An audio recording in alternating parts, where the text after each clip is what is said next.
E aí, querido Pedro? Oi, Cláudio. Como é que tá, amigo? Ótimo.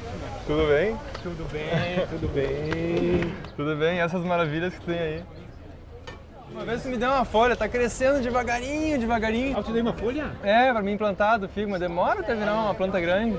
Tu tem... Mas tem alguns segredos, Ele pega né? bastante sol, né? Bastante sol, o que mais? sol. Um outro segredo, será? A maioria das frutas, né? Tu tem que ir fazendo algum tipo de adubação, Cláudio, né? Sim.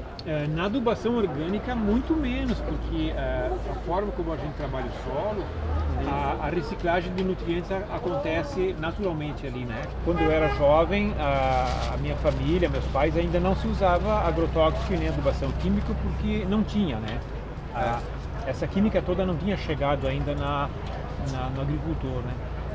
E eu me lembro que o primeiro insumo que chegou foi o adubo químico. E a gente ficou maravilhado, porque tu botava um punhadinho de um pozinho que tu comprava ali na planta e aquilo explodia, assim, nossa, que maravilha, agora vai ser mais fácil produzir, que bom, né? Só que aí veio todo o agrotóxico, aí começou a surgir mais doenças, mais insetos, mais problemas, né? A química foi entrando e se estabelecendo, se instalando nas propriedades e tornando as propriedades absolutamente dependentes.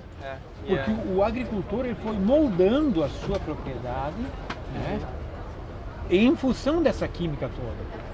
Então ele foi introduzindo também cultivos que sem a química não produziam. E antes ele tinha que fazer a seleção daquilo que ele ia plantar, plantas resistentes, cultivos resistentes, né?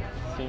Então a química ela proporcionou exatamente também a perda genética, a erosão genética dessas plantas.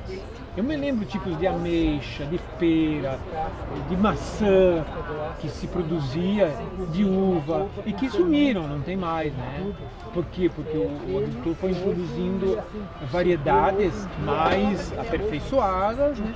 Mas que precisavam de todo o pacote químico, né? Então por isso que muitos agricultores, se tu chegar assim e falar para eles para produzir sem uso do veneno, ele te diz, mas como que se faz? Não tem mais como, não tem como, nada produz, nada se colhe se não usar veneno, se não usar o fungicida, se não usar o inseticida, o adubo químico. Claro, porque ele se tornou dependente, entendeu? Ele agora não tem mais como.